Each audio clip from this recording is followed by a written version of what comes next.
The drive to the facility was a long, silent descent into the outskirts of the city, the urban sprawl slowly giving way to isolated industrial complexes shrouded in early morning fog.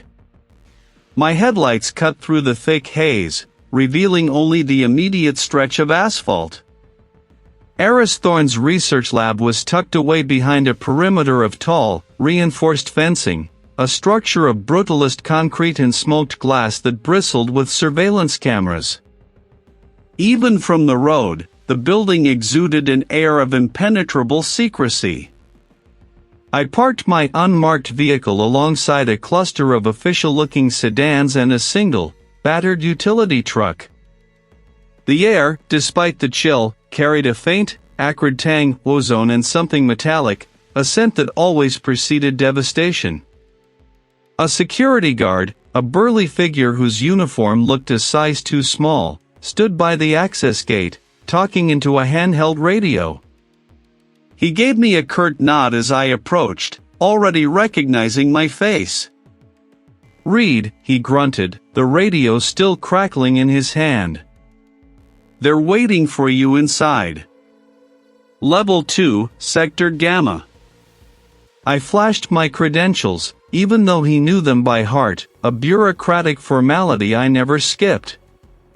The gate hummed open with a mechanical groan, and I stepped through, the fog seeming to thicken around me, muffling the world. The exterior of the building was mostly intact, save for a scorch mark near a ventilation shaft on the upper floor, a black stain against the gray concrete. It was an initial clue, a point of interest, but nothing definitive. Inside, the sterile hum of the facility's ventilation system was almost deafening in the sudden quiet. The interior hall was stark, white, and brightly lit, leading to a series of heavy, airtight doors. A senior investigator, a woman with tired eyes and a perpetually stern expression, met me at the entrance to Sector Gamma. She clutched a tablet, her knuckles white. "Read." "Glad you're here," she said, her voice tight. "It's a mess. Initial assessment points to a catastrophic equipment failure. Possible suicide, given Thorne's eccentricities and the nature of his work. Self-contained explosion. No breach, thankfully. The containment protocols held." I nodded, my gaze sweeping past her to the doorway, where a team of evidence collectors in full hazard suits moved with practiced precision. The air inside Sector Gamma was heavy, thick with the scent of burnt synthetics and something else, something organic and deeply unsettling. "What was he working on?" I asked, pulling on my own set of gloves. "Proprietary bioengineering. High-yield energy synthesis, something about cellular regeneration on an atomic level." "Above my pay grade, honestly," she admitted, running a hand through her short, practical haircut. "The corporate representatives are already breathing down our necks. They want this contained, quiet. Fast." I stepped through the threshold into what had once been a state-of-the-art laboratory. The scene was a tableau of controlled chaos. Reinforced blast doors had buckled inward, twisted like tin foil. Workstations, heavy with complex machinery, were overturned, their screens shattered, wires splayed like electrocuted nerves. A fine layer of gray ash coated everything, clinging to the warped metal and fractured glass. The air shimmered faintly, a residual heat still radiating from the epicenter. My eyes found Dr. Aris Thorne almost immediately. His body lay sprawled near what appeared to be the main reactor console, or what was left of it. The console itself was a mangled sculpture of melted plastic-infused circuits, its primary containment vessel split open like a burst seed pod. Thorne's remains were significant. The explosion had thrown him against a far wall, leaving a dark, viscous smear. His clothes were mostly vaporized, his skin badly charred, almost petrified in places. It was a violent end, consistent with a high-energy discharge. The blast radius was contained within this room, mostly, the senior investigator explained, gesturing with her tablet. The integrity of the outer shell seems to have held. Lucky, considering what he was playing with. I knelt a few feet from Thorne's body, careful not to disturb the ash. The heat radiating from the floor was still considerable, even through my protective gear. I studied the pattern of destruction, the way the shrapnel had gouged the walls, the trajectory of the larger debris. Everything screamed accident, catastrophic failure. The story was clear. Thorne, alone in his lab, working late on some volatile experiment, made a fatal miscalculation. But then I saw it. It wasn't immediately obvious. It required a specific angle, a particular play of the light reflecting off the scorched floor tiles near Thorne's left hand. Amidst the general carbonization and heat damage, a distinct, almost perfectly circular burn mark marred the surface of the tile. It was small, no larger than a thumbprint, and significantly deeper than the surrounding charring. The edges were sharply defined, almost laser-precise, unlike the broader, more diffuse damage typical of a widespread thermal explosion. I leaned closer, my breath fogging the inside of my visor. The senior investigator was still talking, detailing the security logs, the time of the incident, Thorne's solitary presence. Her words faded into a distant drone. My focus narrowed to that single, anomalous detail. This burn wasn't consistent with the general blast pattern.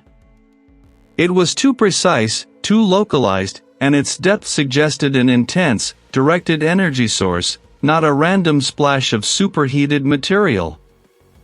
An internal alarm bell, faint but insistent, began to toll. It was the kind of detail most people would miss, or dismiss as an anomaly of the larger event. But it didn't fit. It was too clean, too deliberate, almost like a signature. This wasn't just an accident. This wasn't even a suicide, not in the way they thought. Someone had placed that burn there. Someone had done this. My gaze drifted from the precise burn mark to Thorne's left hand, or what remained of it. The fingers were curled inward, stiffened by the heat, but the palm was facing upwards, slightly away from the body. And on the charred flesh, near the base of his thumb, was a faint, almost imperceptible discoloration. A residue, perhaps. My mind began to race, piecing together a nascent, unsettling alternative. The tension in the room, previously a product of the sheer devastation, now took on a new, more sinister edge. Everything screamed deliberate chaos, an explosion meticulously engineered to appear accidental. The lab was a testament to destructive force, yet something about the sheer, overwhelming devastation felt staged. My thoughts were a whirlwind of data, each observation a thread in a tapestry I was only just beginning to weave. The hum of ventilation systems was the only sound competing with the quiet clink of instruments from the examiner's station.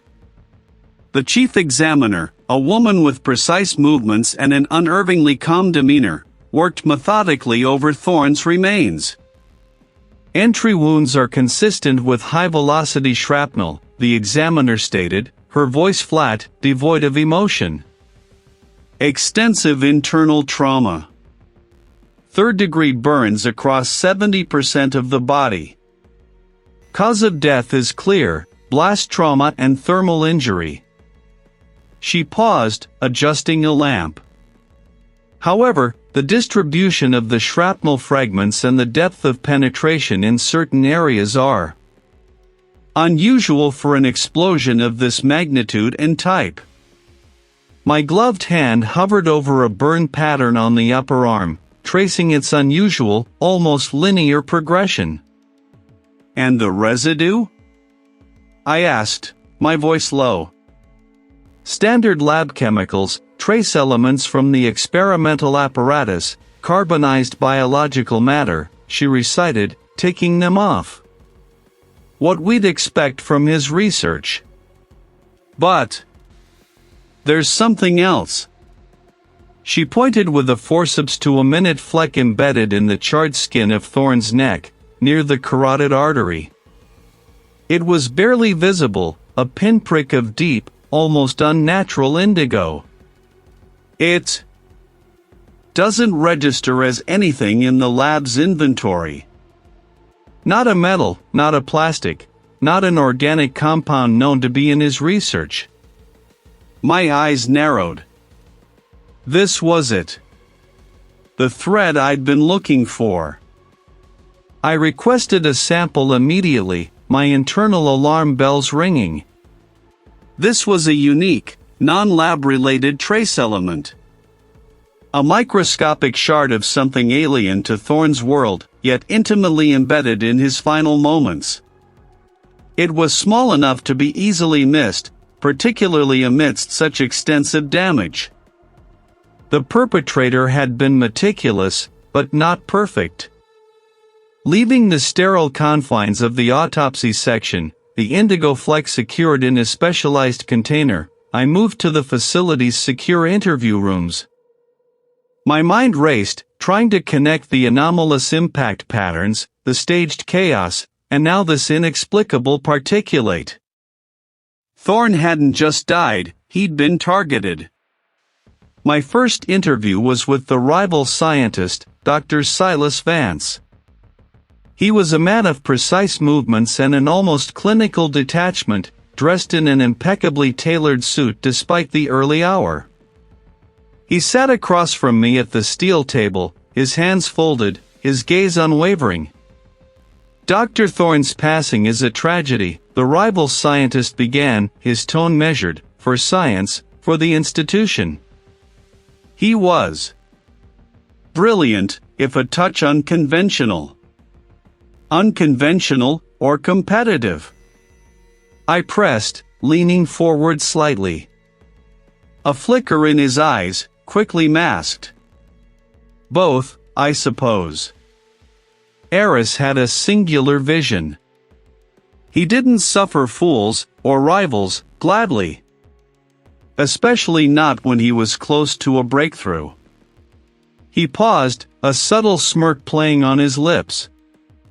His recent paper on bio-integrated quantum computing, for example. Groundbreaking. Took the wind right out of my sails, frankly.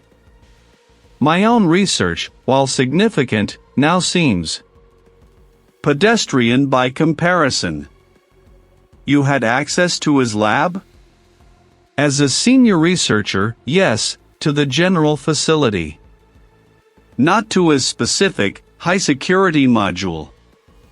That was his sanctuary. He guarded his work zealously. Paranoid, some might say." The rival scientist shrugged, a gesture that seemed too casual. He saw competitors everywhere. I noted his controlled answers, the careful choice of words. There was a palpable undercurrent of resentment, disguised as professional admiration. Thorne's success had clearly stung. Next, I met with the former assistant, Maya. He was younger, her clothes rumpled, her eyes red-rimmed, but there was a fierce anger simmering beneath her grief. She'd been dismissed from Thorne's lab 6 months prior. "He exploited me," she stated, her voice trembling with barely suppressed fury. "I poured 2 years of my life into that project, working impossible hours, and he took all the credit. Said I wasn't aligned with his vision anymore. Said my concerns were slowing him down." "What concerns?" I asked. She hesitated, glancing around the stark room as if Thorne himself might be listening. His methods. He was cutting corners. Pushing boundaries that weren't just ethical, but safe. And the secrecy. He became obsessed. He started locking me out of certain data streams, even when I was integral to the project. I warned him. I told him he was playing with fire. Her gaze met mine, raw and desperate. He deserved what he got, the arrogant bastard. But I didn't kill him. I just wanted my name on my work. Her anger was genuine, her sense of betrayal profound. He had the motive of a wronged colleague, the intimate knowledge of the lab's intricacies, and a clear understanding of Thorne's secretive nature. Both the rival scientist and the former assistant had plausible reasons to resent Thorne, to wish him gone. But neither seemed capable of orchestrating such a precise, destructive act designed to look like an accident. And neither, I suspected, could explain the indigo fleck. The mystery, like the ash in Thorne's lab, was only deepening. It wasn't the usual hum of a precinct, but the low thrum of high-tech equipment, a quiet testament to the sensitive work conducted within these reinforced walls. My workspace was a small, windowless chamber, dedicated to digital forensics. A bank of screens glowed, illuminating the meticulous lines of Thorne's network architecture, a maze of encrypted pathways and secure data silos. The weight of the rival scientist's ambition and the former assistant's palpable resentment still lingered in my mind, but the digital realm offered a different kind of truth. I'd spent the last several hours immersed in Thorne's digital footprint, a deep dive into the labyrinthine files of his final, classified project. The project, codenamed Genesis, involved advanced genetic sequencing, a frontier where the line between global health solutions and biological warfare blurred into a dangerous gray. My fingers danced across the keyboard, navigating through layers of firewalls Thorne had painstakingly erected. His digital defenses were formidable, a testament to the sensitive nature of his work and, perhaps, his growing apprehension. Initially, the system appeared remarkably clean, almost too clean. Log files were orderly, data structures intact. I chased these ghost trails, moving past the surface-level directories, past the project overview files that seemed designed for public consumption. I was looking for the whispers, the digital echoes of activity that didn't quite align with the official narrative. Deep within a nested subdirectory, camouflaged amongst routine system backups, I found it. A faint timestamp anomaly, a microsecond discrepancy between the system clock and the internal log entry. It was the kind of detail only a forensic tool, driven by a deeply suspicious mind, would ever flag. Someone had been inside, someone with an intimate knowledge of Thorne's system, or someone with tools sophisticated enough to bypass its primary defenses. My fingers stilled over the keys. This wasn't a simple intrusion. This was a surgical strike. I zoomed in, tracing the path of the phantom access. It led to a specific set of files related to the Genesis project, not the overarching genetic sequencing data, but a subset dealing with specific genomic markers, highly volatile and potentially weaponizable. More disturbing was the evidence of an attempted data wipe. Not a full deletion, but a partial, targeted erasure, designed to corrupt key data points rather than remove them entirely. It was a sophisticated effort to make the data unreadable, to render the crucial sequences meaningless without triggering an alarm. The precision of the act sent a prickle down my spine. This wasn't a casual snoop. This was a deliberate act of sabotage, or perhaps an attempt to bury a secret. The question hung heavy in the air. Was Thorne attempting to hide something, or was an external party manipulating his research, perhaps even framing him? The implications were staggering, stretching far beyond the confines of a tragic lab accident. If this was a murder, the killer hadn't just silenced Thorne, they had tried to silence his work.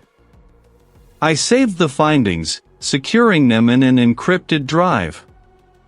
The next step was to talk to Thorne's assistant, Maya. I found her in a temporary office, a sterile cubicle provided by the facility. He was hunched over a cup of lukewarm coffee, her eyes red-rimmed and distant. The easy camaraderie she'd once shared with Thorne was gone, replaced by a fragility that made her seem brittle. "Maya," I began. Keeping my voice level, I need to ask you some more questions about Thorne's recent behavior, particularly concerning his research. She flinched. Different. Agitated. He barely slept. Different how? I pressed gently. Did he ever mention anyone trying to access his files, or express concern about his research being compromised? She wrung her hands, her eyes fixed on the condensation on her coffee cup. He was paranoid. He kept saying they were watching him. That they wanted his work. He started encrypting everything, changing passwords daily.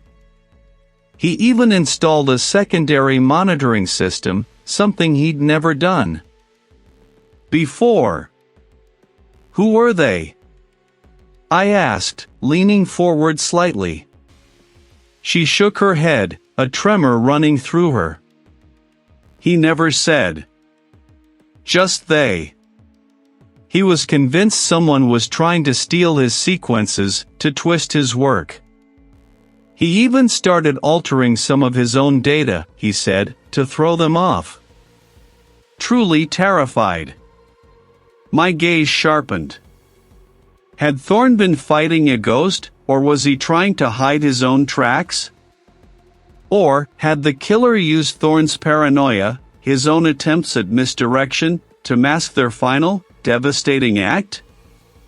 The picture was still fractured, but the pieces were beginning to align, forming a far more sinister image than a simple lab accident. Thorne hadn't just been working on world-changing research, he'd been caught in a desperate, deadly game.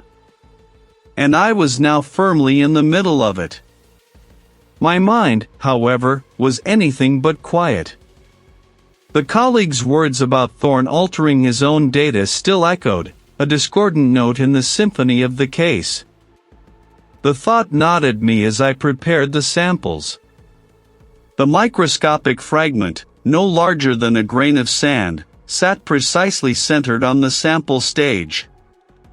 It was the same anomalous residue I'd found near the scorched console in Thorne's lab, a nearly invisible speck nestled in a microcrevice, untouched by the catastrophic energy discharge.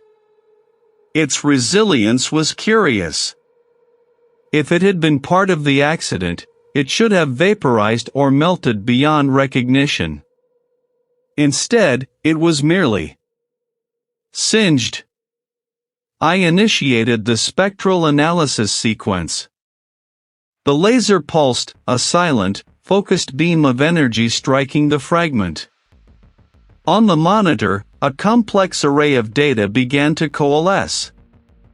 I watched, my gaze fixed, as the system mapped the elemental composition. Peaks rose and fell, each spike representing a distinct signature.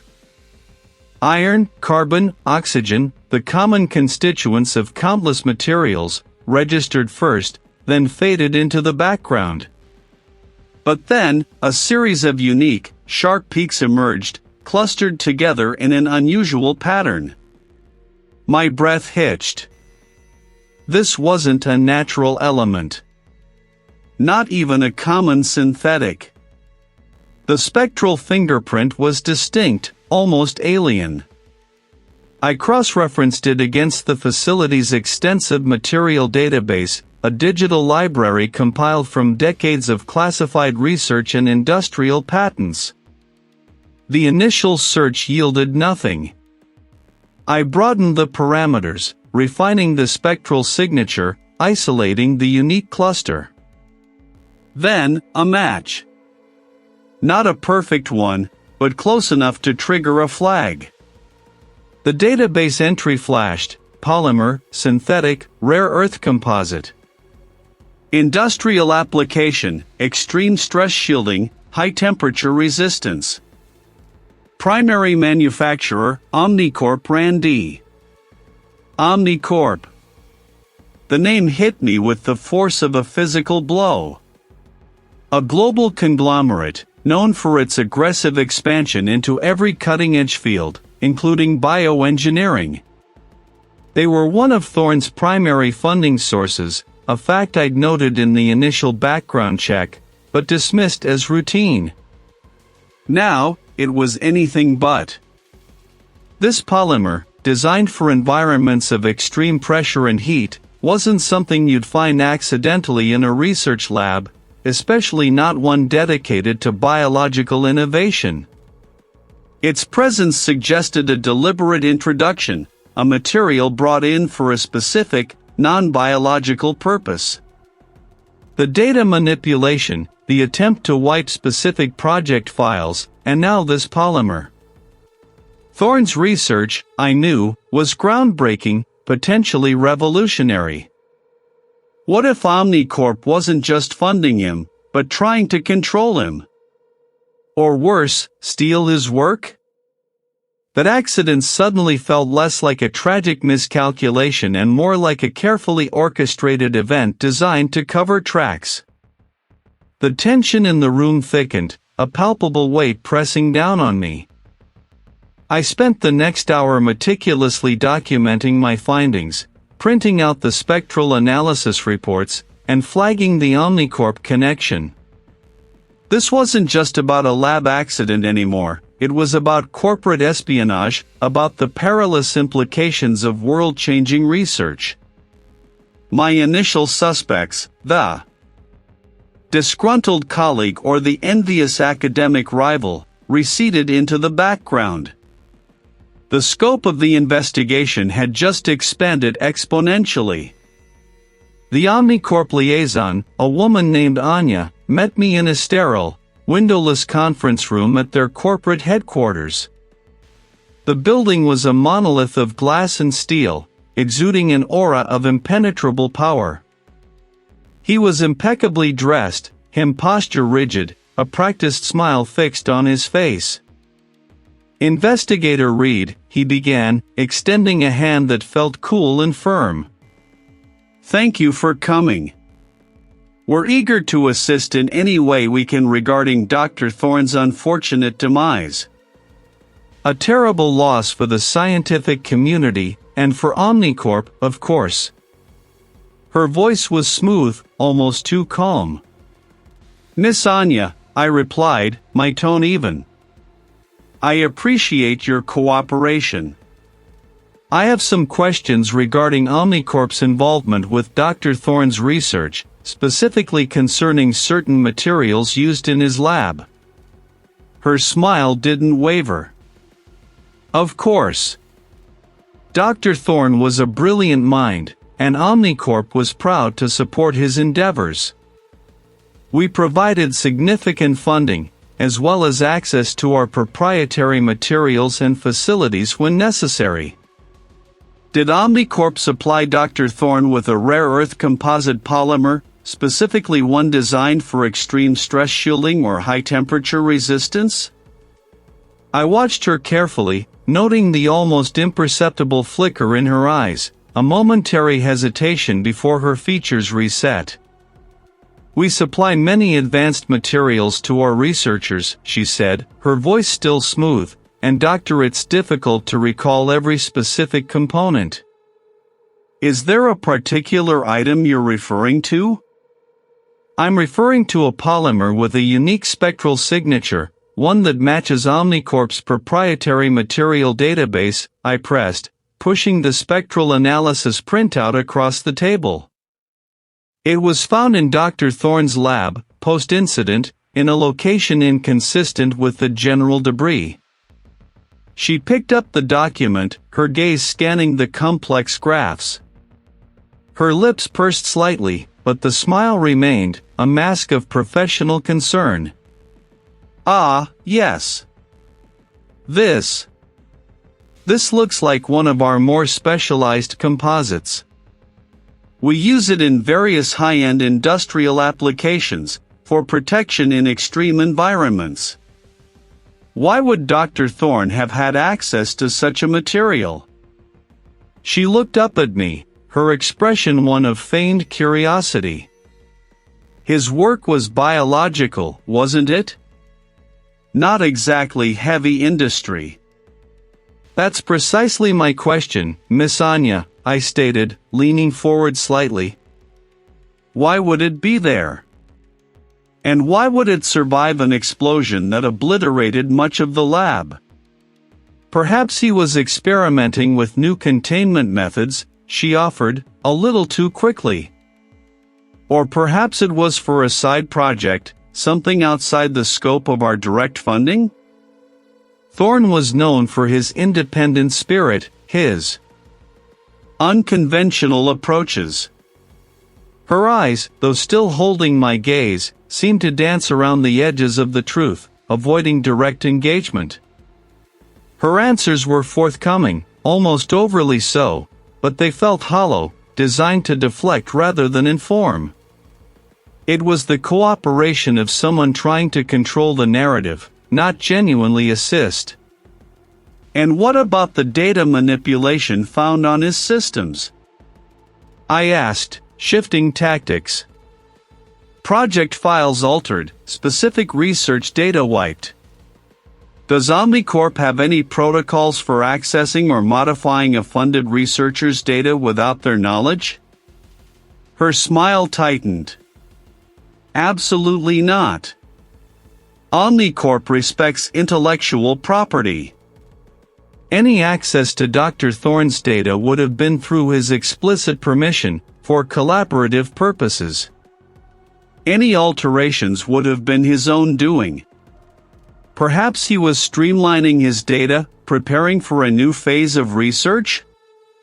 Or perhaps he was trying to hide something, I countered, letting the silence hang between us.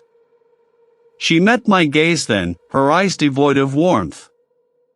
Or perhaps, investigator, he made a tragic error, and the data reflects his final, desperate attempts to salvage his work. The implication was clear. Suicide or a catastrophic mistake. But the polymer, the data manipulation, the specific burn pattern, it all pointed to something far more sinister.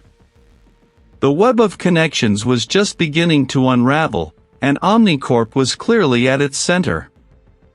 The polymer, a near-invisible film, was a ghost in the data. I had spent the last several hours hunched over the microscopic images, cross-referencing spectral analyses from the fragments I'd recovered with every known synthetic compound in the global databases.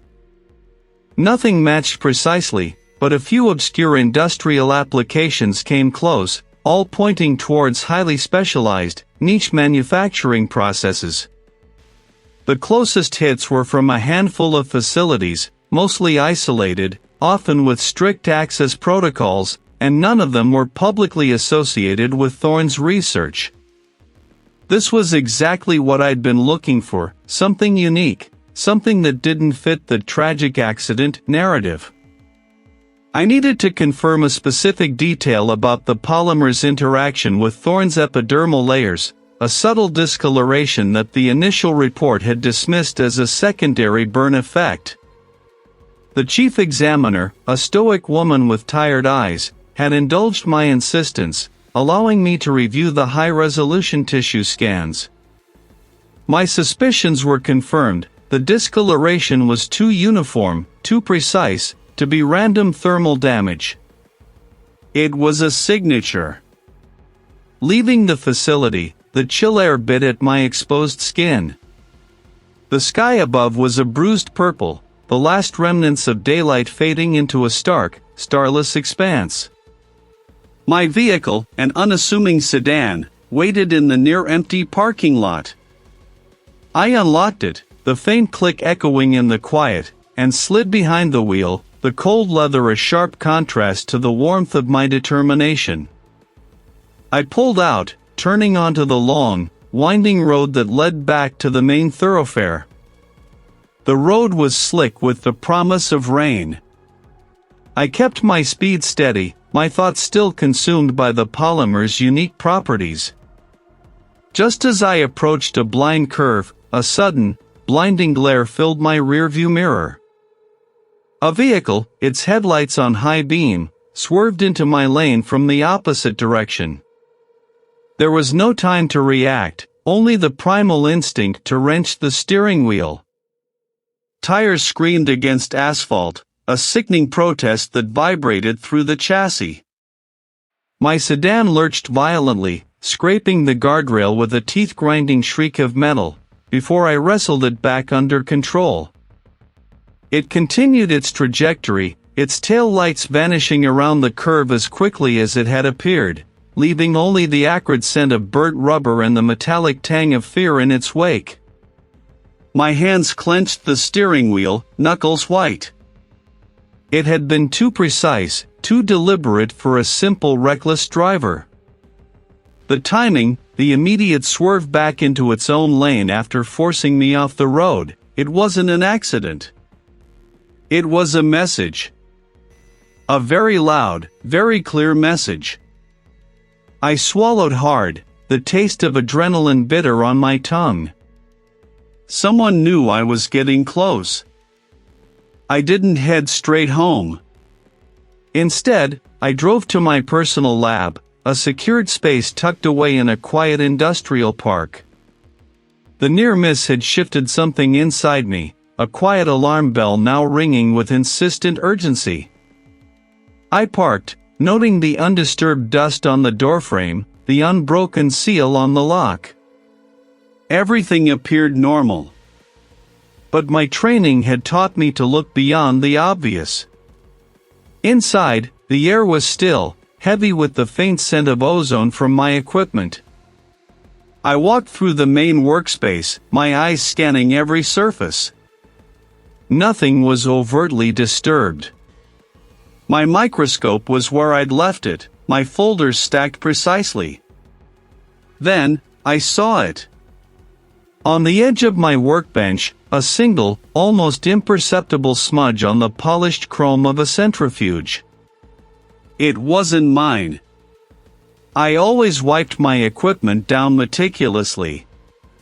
It was a faint, almost transparent residue, barely visible under the ambient light. I leaned closer, catching the faintest hint of a metallic, slightly acrid odor. And then, a small, almost invisible scuff mark on the floor, near the ventilation grate. It was enough. Someone had been here.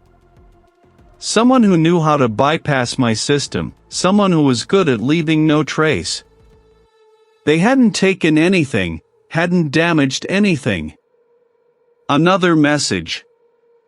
The phone vibrated in my pocket, pulling me from my grim assessment. It was Maya.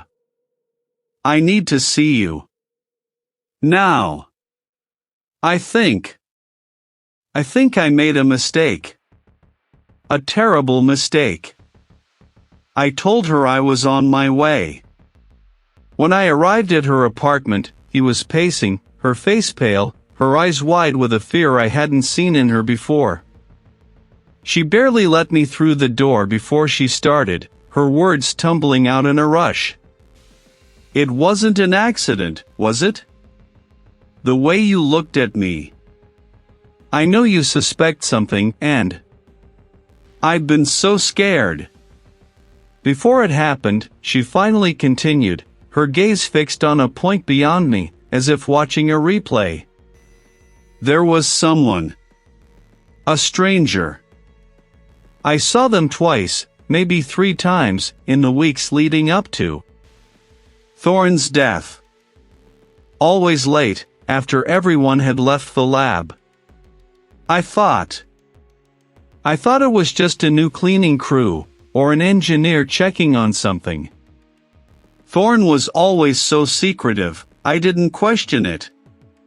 But they never used the main entrance.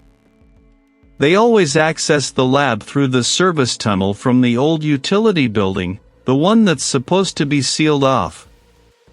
No logo, no distinguishing features. Always a hood, pulled low. I never saw their face. I never said anything. I just assumed Thorne had authorized it. The polymer, the near miss, the breach of my lab, and now Maya's confession. An unknown individual, accessing Thorne's high-security lab after hours, using a hidden route, weeks before his death. It wasn't an accident. It was a meticulously planned operation. And the closer I got to the truth, the more dangerous it became. Someone didn't want Thorne's secrets, or the method of his demise, to see the light of day. And they were willing to go to extraordinary lengths to keep it buried. I stood before a stainless steel table, a thick, bound report open under my gloved hand. The room was devoid of warmth, designed for absolute precision, not comfort. A colleague, a quiet technician, moved methodically in the background, arranging instruments that glinted under the harsh overhead lights. My eyes scanned the preliminary findings, a formal confirmation of what I already suspected, what my gut had screamed since the first moment I stepped into Thorne's lab. The lab, once a vibrant hub of innovation, was now a digital graveyard, every byte of its extensive network a potential clue. I had started with the environmental control systems, a bespoke network Thorne himself had designed for his sensitive experiments. His research demanded absolute atmospheric purity, precise temperature gradients, and controlled pressure. Any deviation was logged, flagged, archived. Yet, the initial reports of that accident spoke of a sudden, catastrophic failure, a system collapse. That narrative never sat right with me. A system collapse would leave a digital fingerprint, a cascade of errors, a frantic attempt by the automated protocols to correct themselves. What I found instead was a meticulous silence. Then, a sudden, inexplicable jump in atmospheric oxygen levels, followed by an equally abrupt drop in pressure.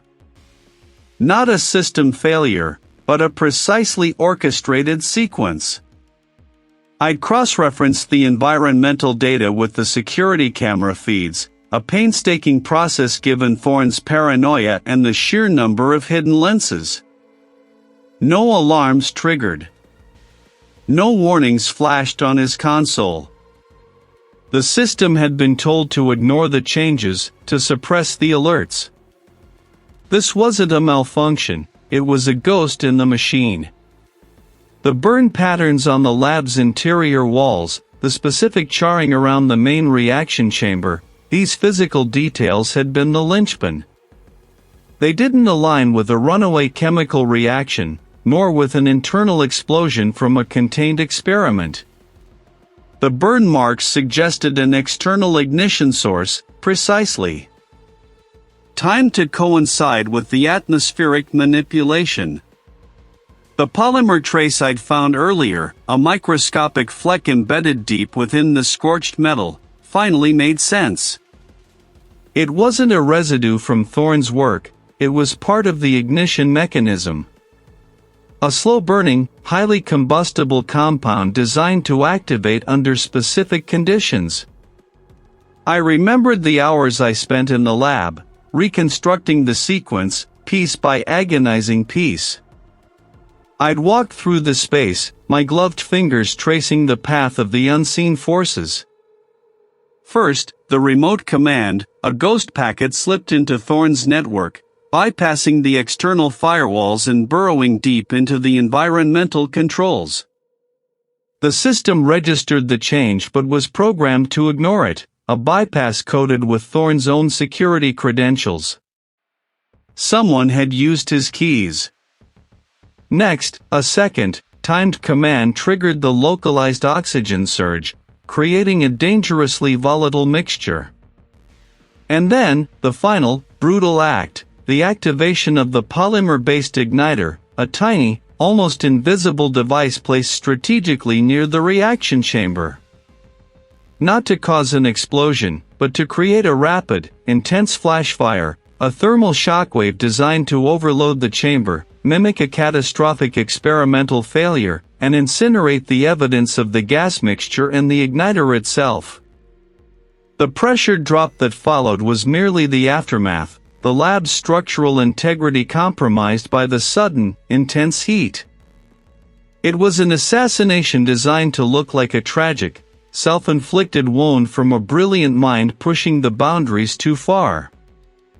The killer hadn't just understood Thorne's research, they had understood the very fabric of his lab, its unique systems, its vulnerabilities, and critically, Thorne's own meticulous protocols. They had weaponized his genius against him. The formal language of pathology described the victim's internal injuries, consistent with rapid thermal exposure and atmospheric shock. It didn't mention the ghost packet, the coded bypass, or the polymer igniter. That was my work. My discovery. This wasn't a random act. It was a targeted, sophisticated strike, executed by someone who possessed intimate knowledge, not just of Thorne, but of the very digital and physical architecture of his world. And that knowledge, I realized with a tightening in my chest, was the next thread I had to pull. The killer was inside. The room was devoid of warmth, designed for a singular purpose, dispassionate examination. But my mind was anything but dispassionate.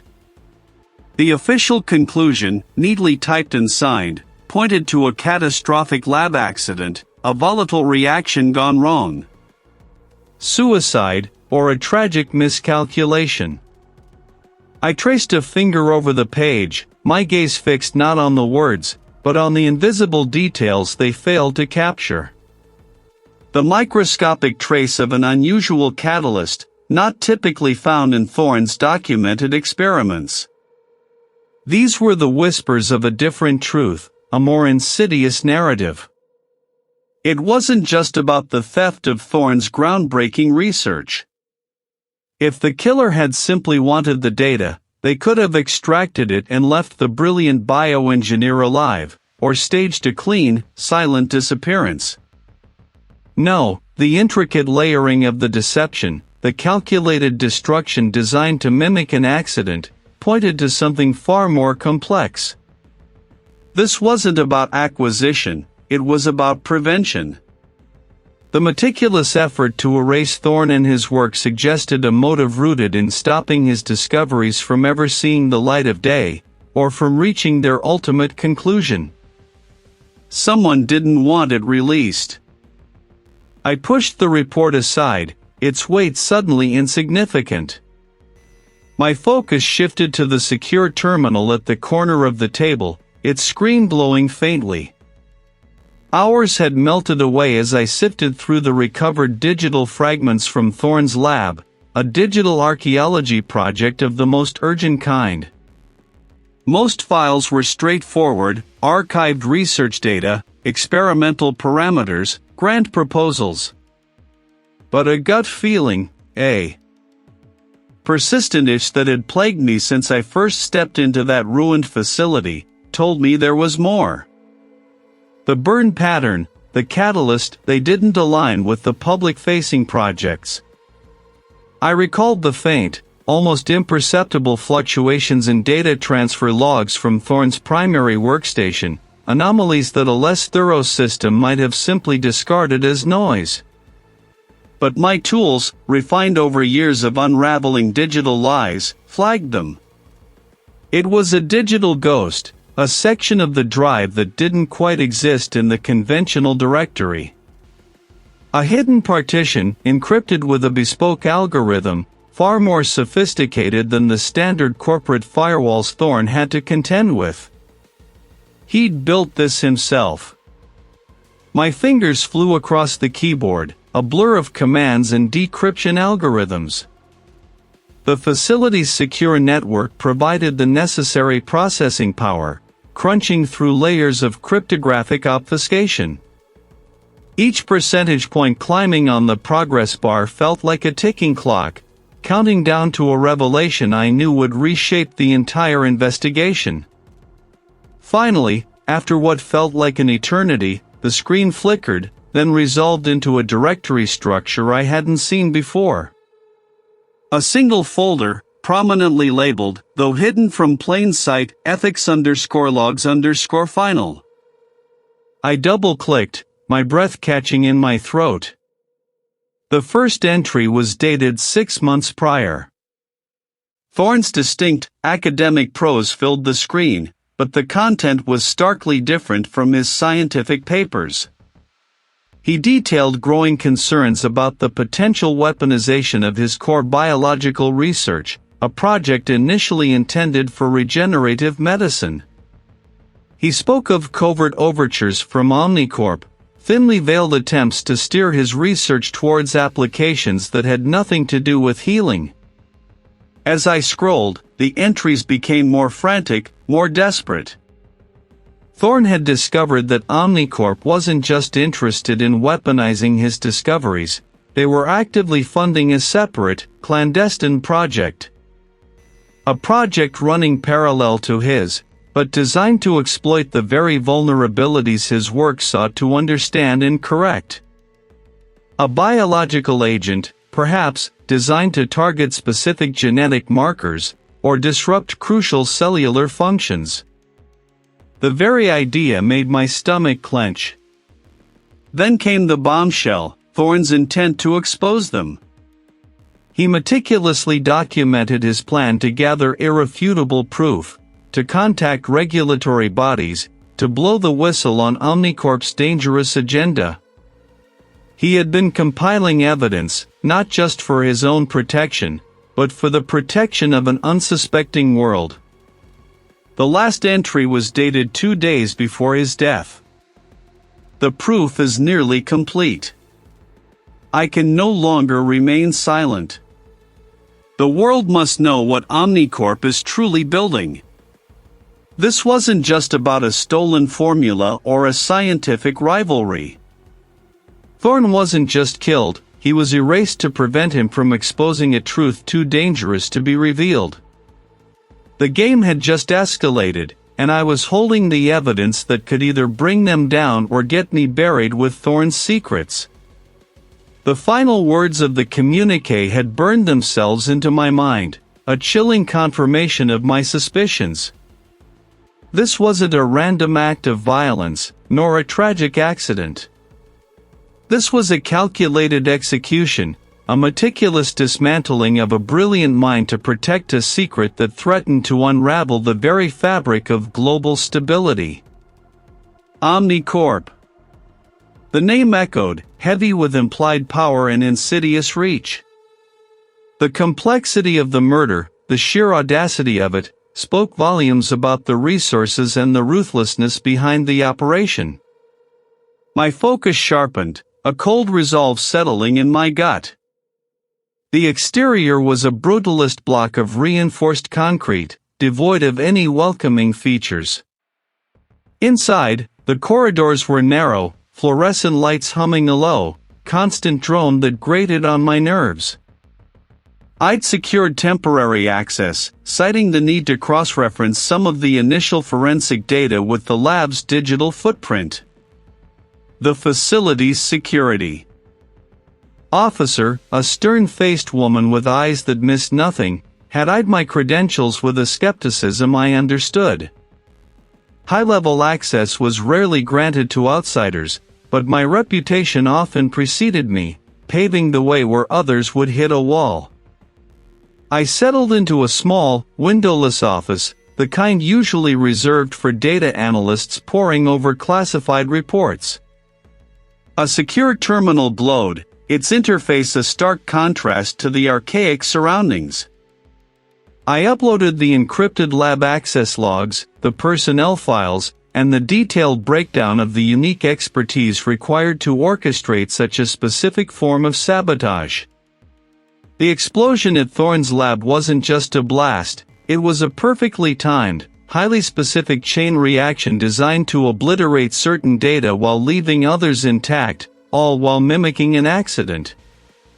It required someone who understood Thorne's experimental protocols intimately, someone who could manipulate the delicate balance of his groundbreaking research without leaving a trace of deliberate interference, at least not to the untrained eye.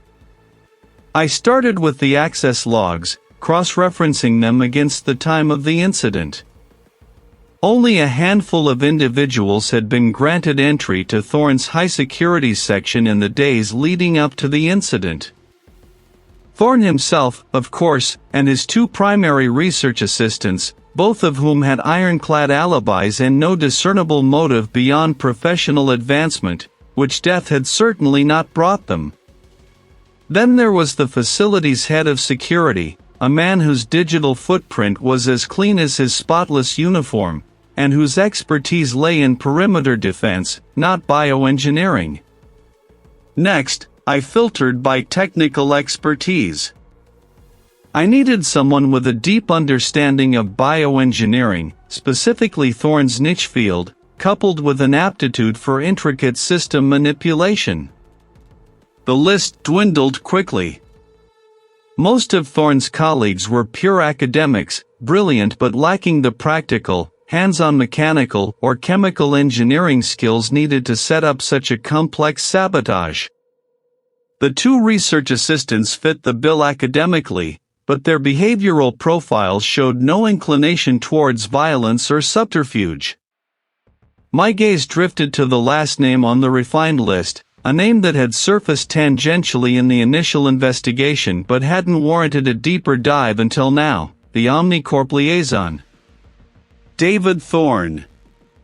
No relation, I'd been assured. I pulled up David Thorne's profile. His official biography was bland, a boilerplate corporate resume, liaison, strategic partnerships, project management. But as I delved deeper, bypassing the public-facing data with a few keystrokes, a different picture began to emerge. His academic background was impressive, not just in business but in applied sciences, with a minor in something ominously labeled complex system architecture. It was the kind of vague terminology that often hid more specific, less public, skill sets. My fingers flew across the keyboard, cross-referencing his name with various obscure databases. The secure terminal's hum seemed to intensify as the search results populated. There it was. An old, heavily redacted file from a decade ago, buried deep within a government intelligence archive. A flicker of recognition. Project Nightingale, the codename read. David Thorne had been listed as a consultant on a highly sensitive operation involving the recovery of stolen intellectual property from a rogue nation-state. Covert operations, the internal memo hinted, specializing in infiltration and data extraction. My breath hitched. The file detailed a past scandal, a brazen theft of advanced agricultural technology from a rival corporation. David Thorne had been instrumental in recovering stolen IP, which meant he knew the value of proprietary research, and more importantly, he knew how to get it back, or perhaps, how to ensure it never fell into the wrong hands again. He had the technical acumen, the access, and now, the potential motive, especially given Omnicorp's vested interest in Thorne's research. A new search string. Omnicorp, David Thorne, Project Nightingale. Omnicorp had been the primary beneficiary of the recovered technology in the Project Nightingale scandal. And David Thorne, the consultant, had transitioned directly into a high-ranking liaison role with Omnicorp shortly after the project's conclusion.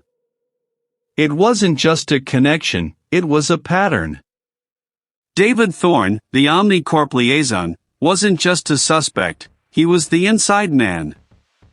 He possessed the unique blend of scientific understanding, operational experience, and a proven track record of clandestine activity that explained the sophistication of Thorne's murder. The corporate secrets, the academic rivalries, the perilous implications of Thorne's final project, David Thorne was at the nexus of it all. The tension in the small room was palpable, coiling around me like a tightening spring. I had found my killer. Now, I just had to prove it. The communiqué's stark pronouncement still echoed in my mind, a cold, hard truth. Aris Thorne's death wasn't a tragic misstep, it was a surgical strike, a precise elimination designed to bury a dangerous secret. My suspicion had solidified into certainty. This wasn't about a failed experiment, but a successful cover-up. The stakes had just ratcheted up, from solving a murder to unraveling a corporate conspiracy. I needed to draw the killer out, force their hand.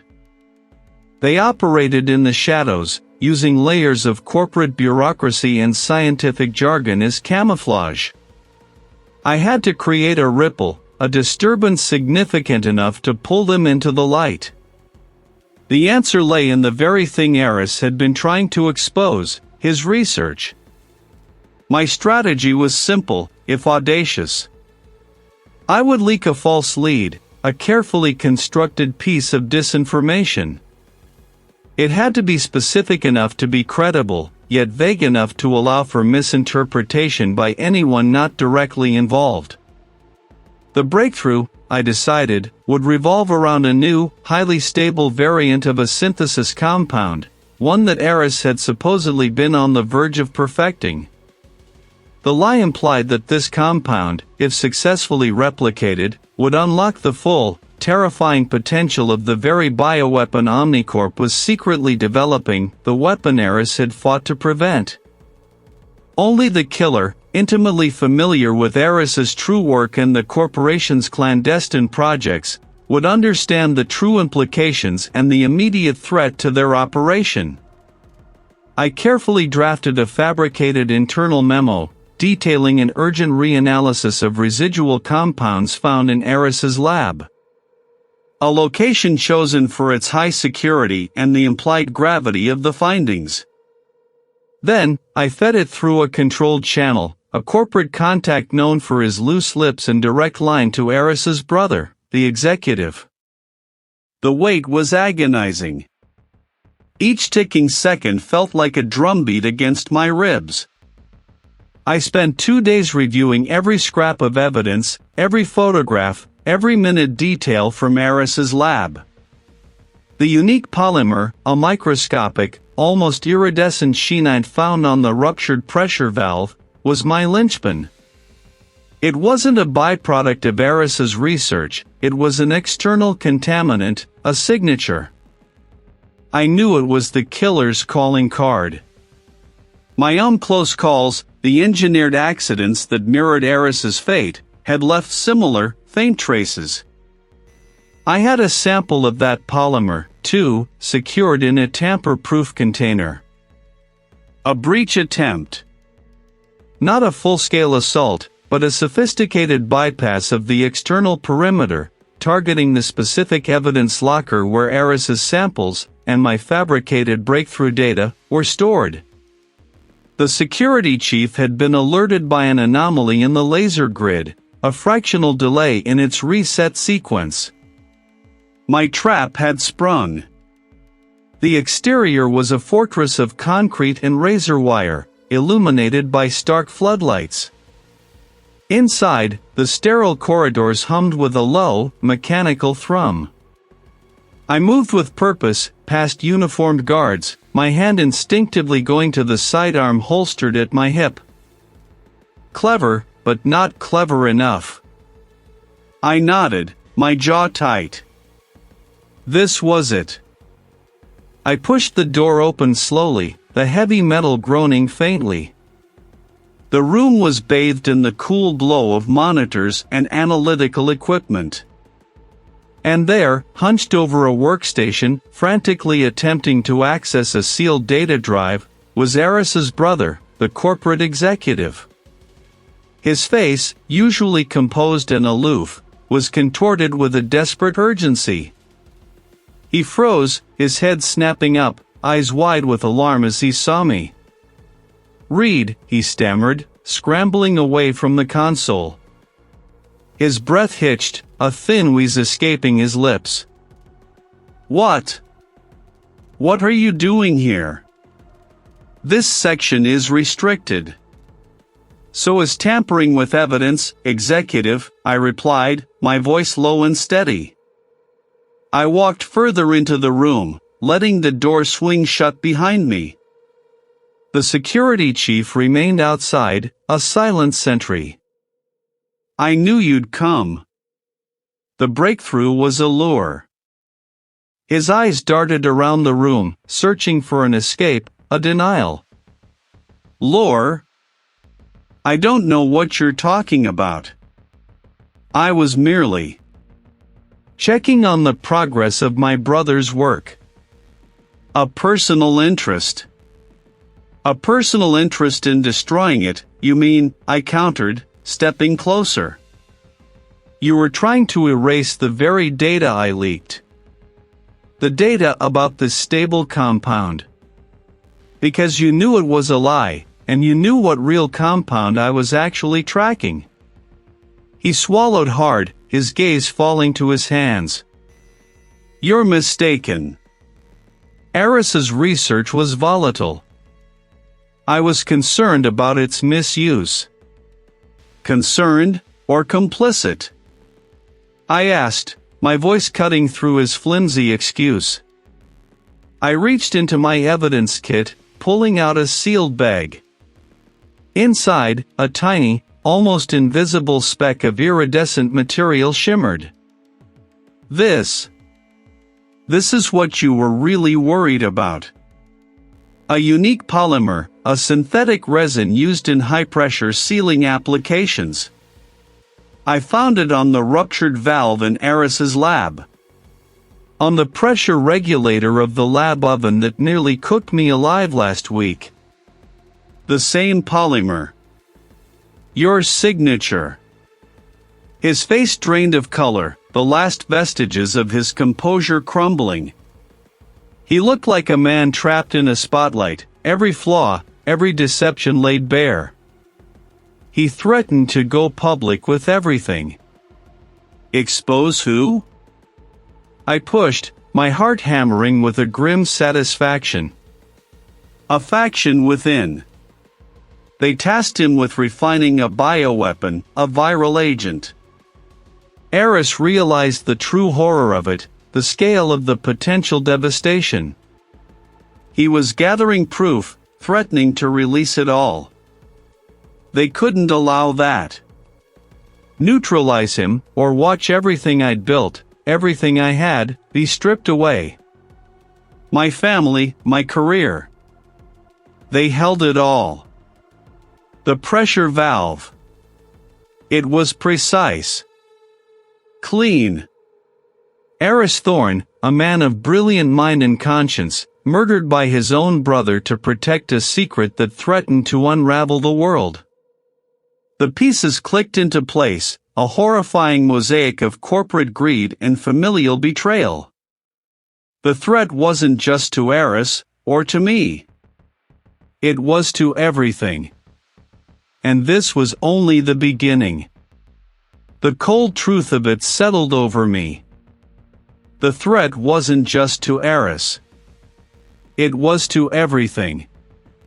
My fingers, still trembling slightly, punched in the numbers for the lead investigator. The line rang twice, then a gruff voice answered. "He's the one," I stated, my voice flat, devoid of the usual forensic detachment. "David Thorne. Get him." The apprehension was swift, clinical. I watched from a distance as a tactical unit moved on David Thorne's residence, the flashing blue lights a stark contrast to the quiet suburban street. He offered no resistance, a blank, almost serene expression on his face as the officers cuffed him. No struggle, no denial. Just a silent surrender that spoke volumes. The quiet confirmation of my darkest suspicions sent a shiver down my spine. The ease with which he was taken suggested a man who had already come to terms with his fate, or perhaps, a man who believed his secret was still safe, even with his capture. But his secret wasn't safe. The initial questioning, brief and pointed, cracked open the dam. And with his confession, not just of the murder, but of the motive, the true scope of the conspiracy within Omnicorp began to hemorrhage into the light. The unraveling was spectacular, a cascade of corporate malfeasance that stunned even the most jaded observers.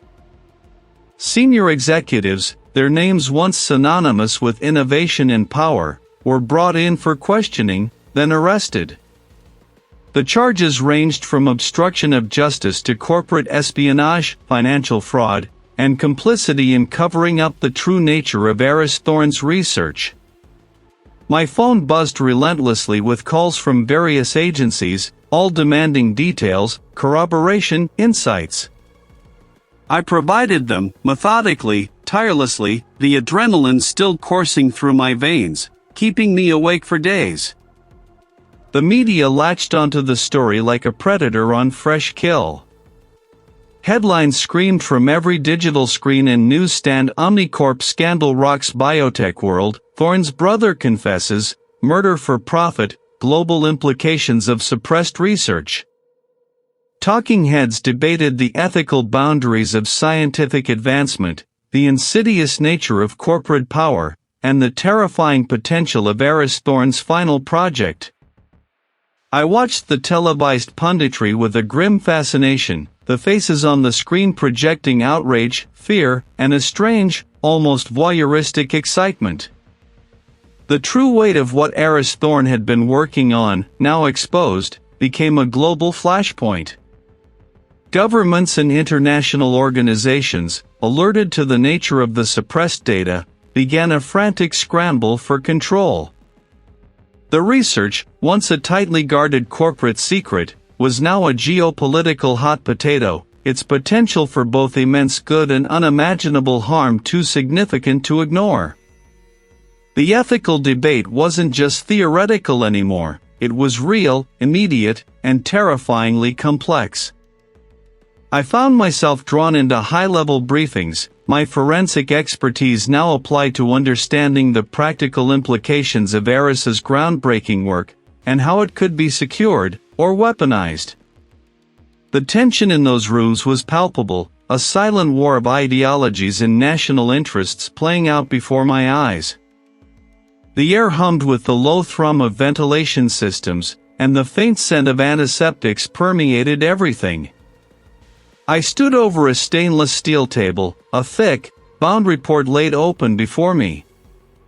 It wasn't Aris Thorne's body this time, but the final, official post-mortem report, meticulously detailing the cause of death.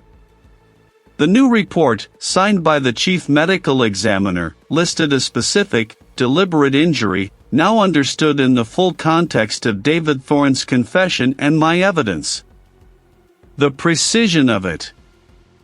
I murmured to the facility's lead pathologist, a gaunt woman with weary eyes. He knew exactly where to strike, how to trigger the cascade without leaving external signs of tampering. The pathologist nodded. The report also contained a heavily redacted section on the biological components involved in Thorne's research, explaining why this particular facility, with its advanced containment protocols, was now the staging ground for securing the remaining samples and data. This wasn't just a murder, it was a strategic removal, an elimination of a man whose conscience outweighed his brother's ambition. The world outside was a whirlwind of arrests, investigations, and political maneuvering. Aris Thorne had paid the ultimate price for his brilliance, his integrity.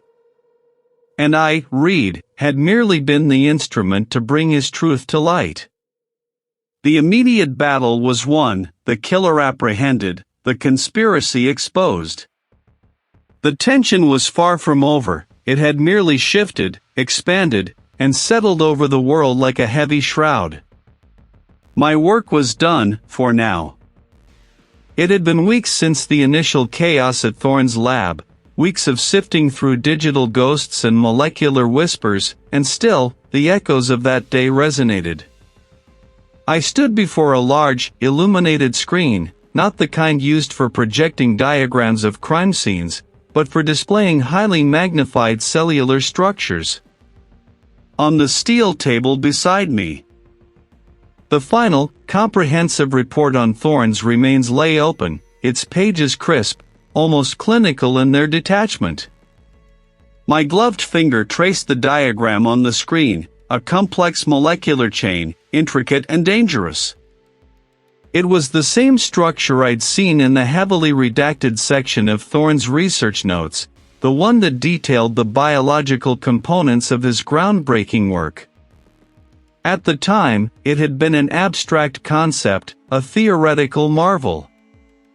Now, it was a weapon.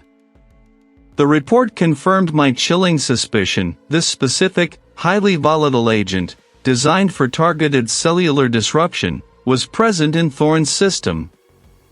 Not as an accidental byproduct of his own experimentation, but as an introduced element, precisely administered. I leaned closer to the screen, my breath fogging the cool glass momentarily.